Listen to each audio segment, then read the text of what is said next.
houses are so close. Hello, I am Steph Pellish here with Thriving Through Motherhood. And with me today, I have Dr. Judy. Do you want to introduce yourself? Absolutely. My name's Dr. Judy with Parenting Matters Consulting, and I am an educator and a parent coach. And so Dr. Judy and I were having a conversation and we figured we'd bring you in on it to share some ideas about preventative parenting and what that looks like.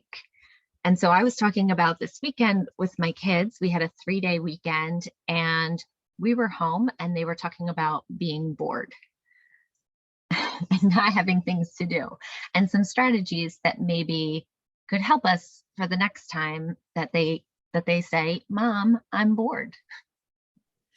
So when we talk about that in regards to preventative parenting, I always like to kind of set the stage and set some steps up to create preventative parenting.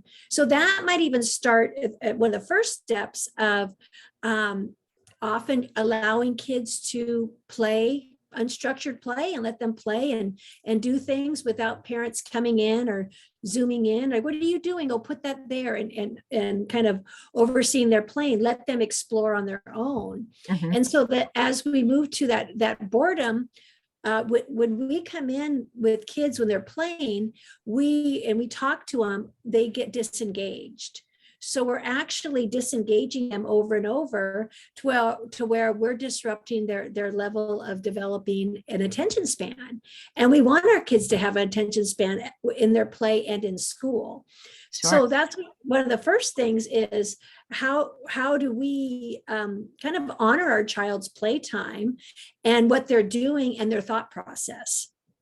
And then they can play on their own. So when they can play on their own and as they're little, and we start to include them in things like, hey, come on, let's go walk out and do the trash together.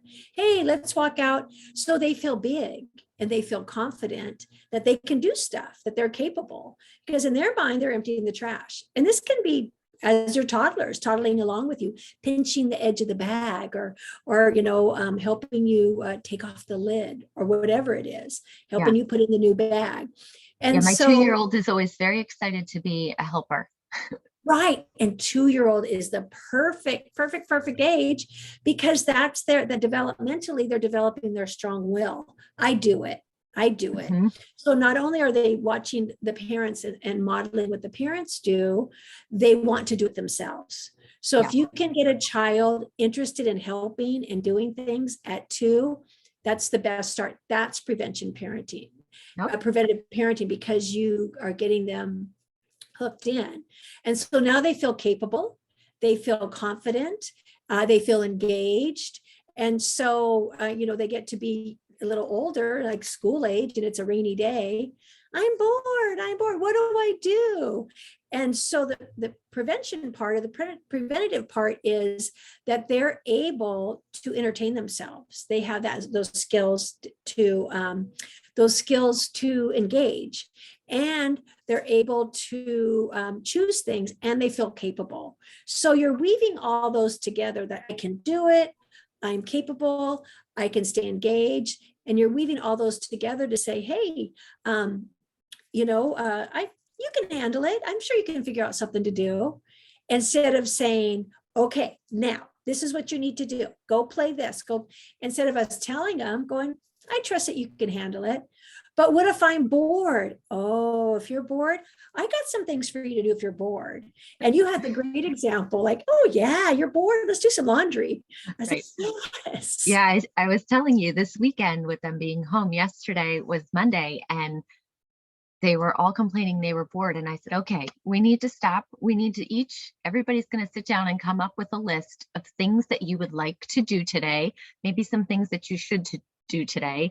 And then I added some activities to everybody's list that had to be done. And it was helpful. I mean, they ended up playing Legos for an hour after that, which was fantastic, because now our Legos don't get played with as much as they used to. And so it was a great tool to use, that they had to come up with their own list. I kind of helped a little bit. but then they got engaged in something together. Yeah, and you know, the beautiful part about that idea, which you could expand on it, like, okay, give me your list. And so if they're bored, going, here's the board file.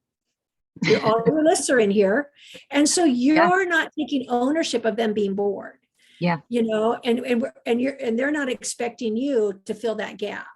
Right, Oh, I'm cruise bored. director role. Exactly. I'm bored. So mom's going to stop everything she's doing and play with us. Yeah. Or I'm bored. Mom's going to let us turn the screen on. I'm bored. Mom will give me the telephone.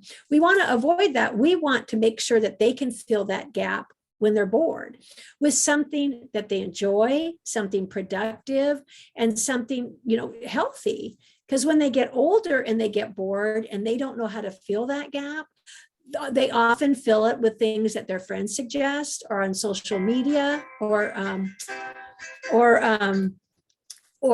things that aren't quite so healthy. Yeah. So that's the thing too about that preventative type parenting. You're setting the stage for years to come as well. And that's really key. Yeah. Well, thank you so much, Dr. Judy. It's really helpful. And I hope a lot of parents, a lot of moms find this information helpful. And can you tell us where to find you? Yes, parentingmattersconsulting.com. And it tells all the kind of things with parent coaching, and there's different ideas that you can take home and, you know, take a look at it if you're bored. Thank you so much. Okay, thanks, Deb. Bye-bye. Bye.